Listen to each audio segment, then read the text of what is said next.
Greetings, upstanders. Dr. O here, and let's be clear that we are officially, as a country, in a dictatorship, and we have to be mindful of that. Now, even just last week in the post I was doing, I was talking about dictatorship is coming, we're moving towards it, and so on and so forth, right? But I was listening to a Breakfast Club interview of Elie Mystal, great author and attorney, prominent activist, and an incredible legal mind. And one of the things he reminded me of, and I was so annoyed at myself for not catching this, was that a dictatorship doesn't have to be something that is rule over all people. You just have to rule over certain people, and that's enough. And other people who are not that part of the group tends to go along, tends to not really care. And it's sort of like when, and so it had me thinking about slavery, right? There were many people in this country who were not enslaved and were going about their business. Does that mean that slavery didn't exist? Do you understand what I'm saying? And so, as long as Trump is able to exert control over certain groups of people, be they immigrants or students and so on and so forth, they are living under dictatorship. It's sort of like how black people in America, for hundreds of years here, never were full American citizens. We didn't become full American citizens on paper until the '60s.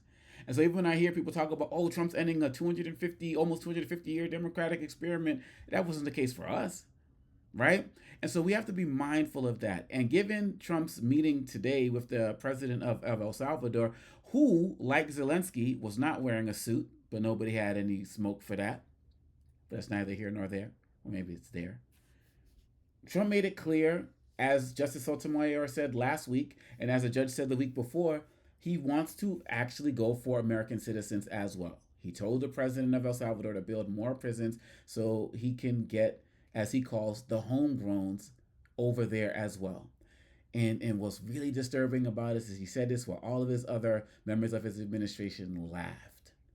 The Pam Bondi, the Rubios, the Vance, and so on and so forth. And so all y'all who are out there having your videos, laughing at these immigrants getting rounded up and assuming that many of them voted for Trump and they're having their find out moments and all of that, they're playing off of that lack of unity. Because right now they're saying anybody can get it. And just like with Mr. Garcia, Kilmar Abrego Garcia here in Maryland, they're like, he's not coming back. They called him a terrorist. They lied about the 9-0 decision on the Supreme Court. They did this all publicly today. So this is why I say that the dictatorship is real. And all those people were saying, well, if we get to this point, it'll be a constitutional crisis. If we get to this point, it'll be a constitutional crisis. Now all of them are saying it's real. We already knew. We knew that we were already there. But now all of these guys are realizing it because he does not have to listen to the Supreme Court in his mind. So who's going to stand up? Who's going to fight?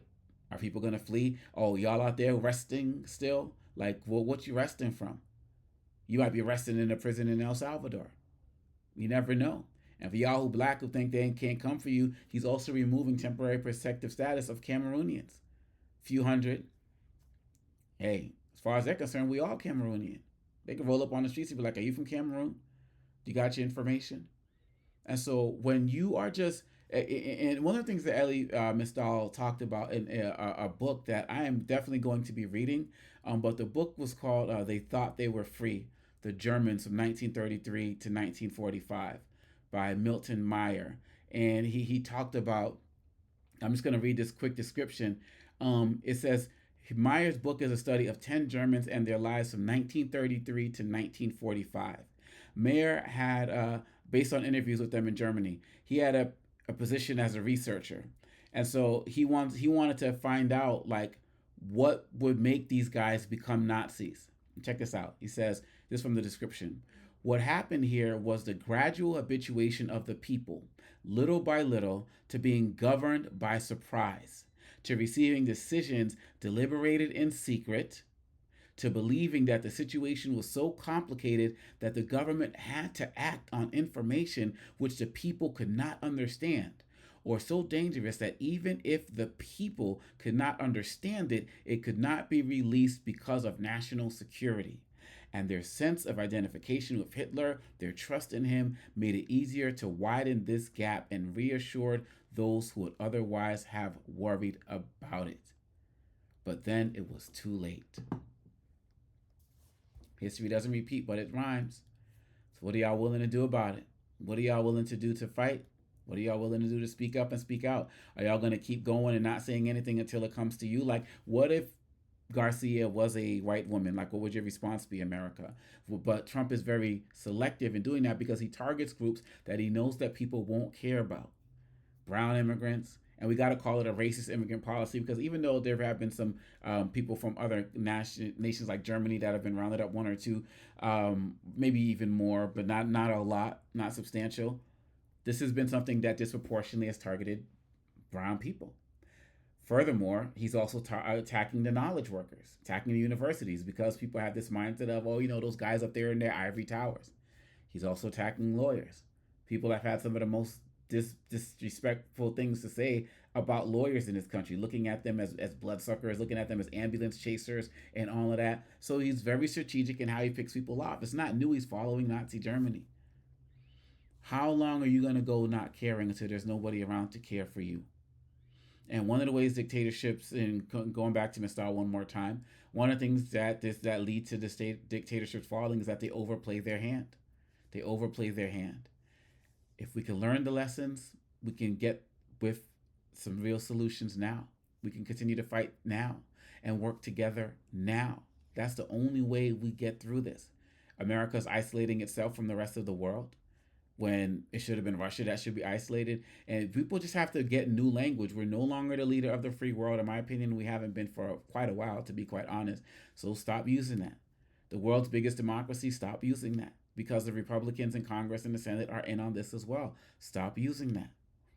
Our mortal enemy or our enemy in Putin, stop using that. We are allies. We as a government are allies with Putin now. Like, start using the new language to recognize what's real, to recognize what's happening. We are in a dictatorship. We are in a fascist state. Like, start recognizing that now so you can better organize now. Because you ain't got tomorrow. You got today. And everything that Trump said in his meeting with the president of El Salvador, who we are paying taxpayers' dollars, millions of dollars, for him to house people from this country who are sent there, who the majority of them has been proven to not be criminals and to have no due process. We are paying for that. And then Trump says, say, with Stephen Miller and all of them in attendance, we can't do anything about it. But Chrissy Nome can go and take pictures and videos in front of there. If Trump said, like he likes to say on day one, that this man was to come back, Mr. Garcia, he would be back. But they don't want him back because they don't want him speaking up about what he experienced. I am not even convinced that he's still alive. I fully believe that several of these people are already dead. We did that, America. We did that. Those who voted for Trump, those who sat home, whoever, we did that. And we got to own that. Until we own what and where America is right now, too many people are going to find out moments when it's way too late. So it's best to get with the people and get with organizing now. Because if the people lead, the leaders will follow. And all we got is the people. Stop being divided. Stop being in all these different camps. Stop, special interest voting. The interest has to be freedom and liberation. If you're in with that, what you going to do when they come for you?